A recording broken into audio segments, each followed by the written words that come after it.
వాళ్ళకి అలా సమాధానం చెప్పుకుంటారేమో. అంటే ప్రభుత్వ అధికారులు పనులు మానుకుని వెళ్తే ఆ ప్రభుత్వ అధికారులు ప్రోటోకాల్స్ ఉంటాయి, మేము మళ్ళీ సెక్యూరిటీ ఇవ్వాలి, రకరకాలు ఉంటాయి కదా. సో అందుకే వెళ్ళట్లేదు సీఎం అనేది ఇంకొక వాదన. ఇక వాళ్ళు తప్పించుకోవడానికి 100 మార్గాలు చెప్పొచ్చు, 100 దాంట్లో ఇదొక సాక్ అయి ఉండొచ్చు, అంతే తప్ప వేరే ఏం లేదు. నిజంగా కూడా పర్యవేక్షించాలి అని అంటే పెద్ద సమయం పట్టేటువంటి దగ్గరనే ప్రాంతం, సడన్గా వెళ్ళి వచ్చేయచ్చు. దాని తర్వాత కూడా ప్రతి సెకండ్ మానిటర్ చేయొచ్చు, ఎట్లయినా చేయొచ్చు. డిజిటలైజేషన్ మార్కెట్ ఉంది కాబట్టి మానిటర్ చేయొచ్చు, కానీ చేయకుండా ఏదో మాట్లాడడం అనేది సంజయ్ పని కాదు. దీనిలో పూర్తి లోపము 101%. మధుసూదన్ గారు చెప్తుంటే రింగ్స్ అరిగిపోయాయి, 3 రింగ్స్ ఏవైతే అరిగిపోయాయి వాటి వల్ల ప్రమాదం జరిగింది అంటున్నారు. అంటే పూర్ క్వాలిటీ ఉందనుకోవాలా? అయితే దీంట్లో మనం మొదటి నుంచి కూడా మనం చూసుకుంటా ఉంటే గత ప్రభుత్వం ఏదో ఉమ్మడి ఆంధ్రప్రదేశ్లో ఉన్నటువంటి ప్రాజెక్ట్కి చేస్తే మనకేం పేరు ఉంటుందని కేసీఆర్ ఆగిపోయిందా? లేదా వైఎస్ రాజశేఖర రెడ్డి పేరు వస్తుందనా, లేదా ఎన్టీ రామారావు పేరు వస్తుందనా, లేకుంటే ఏందో ఏం విషయమో కానీ పోనీ నల్గొండ జిల్లాకు నీళ్లు ఇచ్చే ఉద్దేశం ఆయనకు లేదా? ఎప్పుడో జరగాల్సింది జరగకుండా ఆపేసి నిధులు ఇవ్వకుండా అనేక సందర్భాల్లో మాట్లాడి అక్కడ పోయినప్పుడల్లా ఏదో కొత్తగా రాయి పెట్టి శంకుస్థాపన చేసి దానికి ఇంకేదో మాట్లాడి ఆ విషయం ఈ విషయం 100 సార్లు చేసినప్పుడు జరపలేదు. కారణం ఏంది? ఆయనకు ప్రత్యేకమైనటువంటి గుర్తింపు రాదనే అటువంటి ఆలోచనతో ఆ ప్రాజెక్ట్ ఆర్పేసి. మరి అలా ఆలోచిస్తే ఒక ప్రాజెక్ట్ స్టార్ట్ చేసి 5 సంవత్సరాలు ఏ ప్రాజెక్ట్ కూడా కంప్లీట్ అవ్వదు. కాళేశ్వరం అలాంటివి తప్ప. అయితే ఇక్కడ మనము పూర్తిగా గమనించాల్సినటువంటి విషయం ఏంటంటే ఏ ప్రభుత్వమైనా గత ప్రభుత్వం చేసినటువంటి ప్రాజెక్ట్స్ని పూర్తి వీళ్ళు చేస్తారు. సరే ఏదేమన్నా ఉండని చేసి ఉంటే ఇలా ఆయనకు మంచి ఈ పరిస్థితులే రాకపోతుండే. తర్వాత నాణ్యత లోపం, వారు మధుసూదన్ గారు చెప్తున్నట్టు నాణ్యత లోపం, నిజంగా కూడా ఆడ నాణ్యత లేనప్పుడు తప్పకుండా జరిగేటువంటి ప్రమాదం ఉంది, అలా జరుగుతూ ఉంది. అయితే దీన్ని పూర్తిగా గత ప్రభుత్వం ఎంతైతే నిర్లక్ష్యం చేసిందో అంతే హడావిడి కాంగ్రెస్ చేయాల్సినటువంటి అవసరం లేకుండే. మనం అంటున్నట్టు 13 రోజులు స్టార్ట్ అయింది, వర్క్ స్టార్ట్ అయ్యి 13 రోజులు అయింది. ఇంటర్వల్ వరకు పూర్తిగా ఫీల్డ్కి పోయిన తర్వాత 4-5 రోజులే. కానీ 13-12 రోజుల తర్వాత కొంత ఇంకా నిపుణమైనటువంటి బృందాన్ని పిలిపించి టెక్నికల్గా ఏమేమి ప్రాబ్లమ్స్ వస్తాయి, ఆల్రెడీ మిషనరీ దాంట్లో ఏదో మిషనరీ లోపం ఉంటేనే మనం సంవత్సరం దానికి ఏదో ఆ గ్రెడ్లు దొరకలే అవి దొరకలే అని దాని మిషనరీ దొరకలే చాలా రోజులు ఆగినటువంటి దాఖలాలు ఉన్నాయి.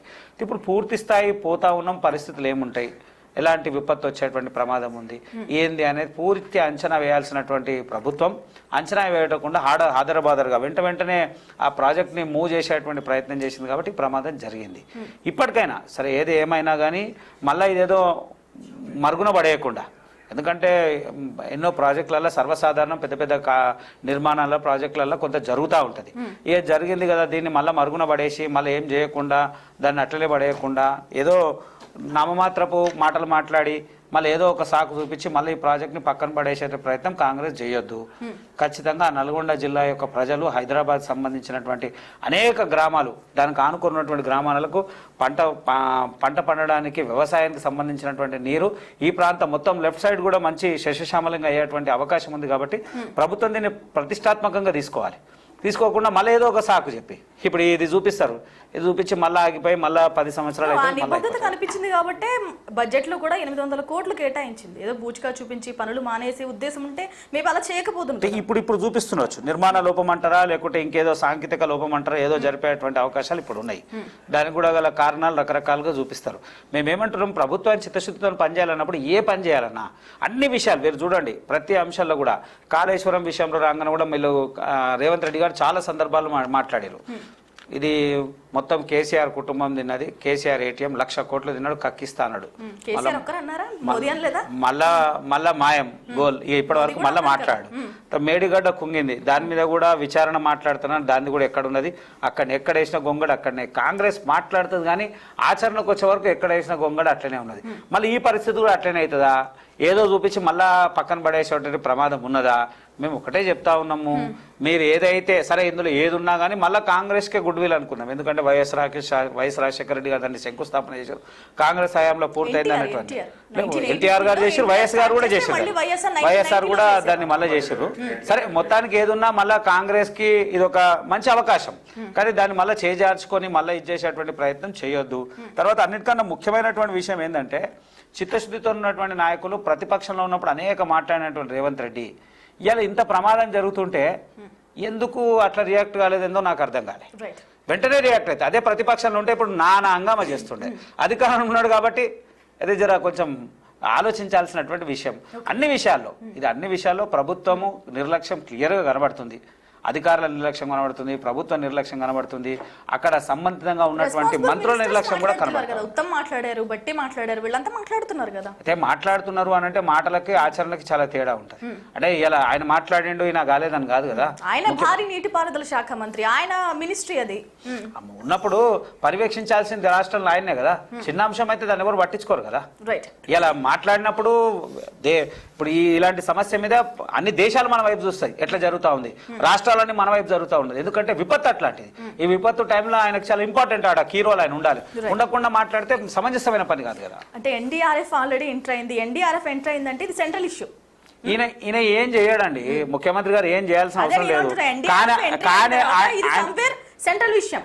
అయితే ఆయన ఎప్పుడైతే అక్కడ ఇన్వాల్వ్మెంట్ అయి ఉంటే అధికారులు కానీ ఉండేటువంటి విధానం కానీ అక్కడ జరిగేటువంటి యుద్ధ ప్రాతిపదిన పనులు కొంచెం చురుకుగా జరిగేటువంటి అవకాశం ఉంటుంది. అది లేకుండా మనం ఎక్కడో ఉండడం కూడా సమంజసమైన పని కాదు కదా. రైట్. కార్తిక్ గారు. మేడం, అయితే ఇంతకుముందు మాట్లాడుకుంటూ అక్కడ ఉన్న కుటుంబాలను కనీసం సంతృప్తి పరచొచ్చు కదా వెళ్ళి అని అన్నారు. మేడం, కాంగ్రెస్ పార్టీ ఎప్పుడు కూడా ఇట్లా సంతృప్తి చేసే పనులు ఎప్పుడు చేయదు రాజకీయాల్లో. ఏదైనా చేస్తే ఏదైనా సరే పూర్తి స్థాయిలో దాన్ని పూర్తి చేసే కార్యక్రమం కాంగ్రెస్ పార్టీ తీసుకుంటుంది. ఎన్నికల కోసం రేవంత్ రెడ్డి గారు బిజీగా ఉన్నారు. ఎన్నికలు ఏం అంత ఇంపార్టెంట్ కాదు కదా అంటున్నారు. ఎస్, ఎన్నికలు ఆల్సో ఇంపార్టెంట్ మేడం. ఎన్నికలు ఇంపార్టెంట్ కాదు కదా. ఎన్నికలు ఏమి ఇంపార్టెంట్ కాదు కదా. ఓకే, మరి బండి సంజయ్ గారిని, కిషన్ రెడ్డి గారిని, ఆడ ఉన్న ఎంపీలందరినీ, చాలా మొత్తం ఎలక్షన్లో ఉన్న నాయకులందరినీ ఎన్నికలు ఇడిచిపెట్టి వచ్చి ఆడ ఏం జరుగుతుందో వచ్చి మీ సహాయక కార్యక్రమాలు చేపట్టండి. అట్లా రారు. మేము మాత్రం ఎన్నికల ప్రచారం చేసుకుంటాం, మేము మాత్రం అన్ని చేస్తాం, ఎవరు వెళ్ళదు. ఎవరు వెళ్ళా సరే కానీ రేవంత్ రెడ్డి గారు మాత్రం అసలే పోవద్దు. ఎందుకు ఇంపార్టెంట్ కాదు మేడం ఎన్నికలు ఎందుకు ఇంపార్టెంట్ కాదు? ఎన్నికలు ఈ దేశంలో చాలా ఇంపార్టెంట్. ఎందుకంటే అది ప్రజల భవిష్యత్తును నిర్ణయించేది ఎన్నికలు.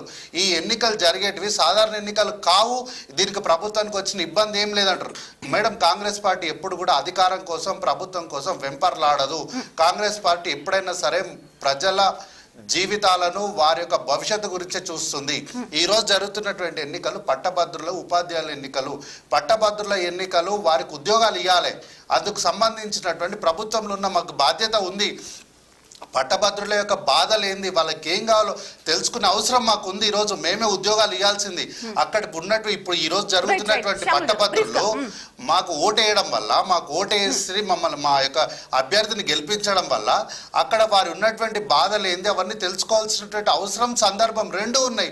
అట్లాగే ఉపాధ్యాయులు, ఎంతోమంది ఉపాధ్యాయులు మొన్న మేము వాళ్ళకి ప్రమోషన్స్ ఇచ్చినాము, అట్లాగే స్పౌస్ ట్రాన్స్ఫర్స్ ఇచ్చినాము. ఇప్పటి కూడా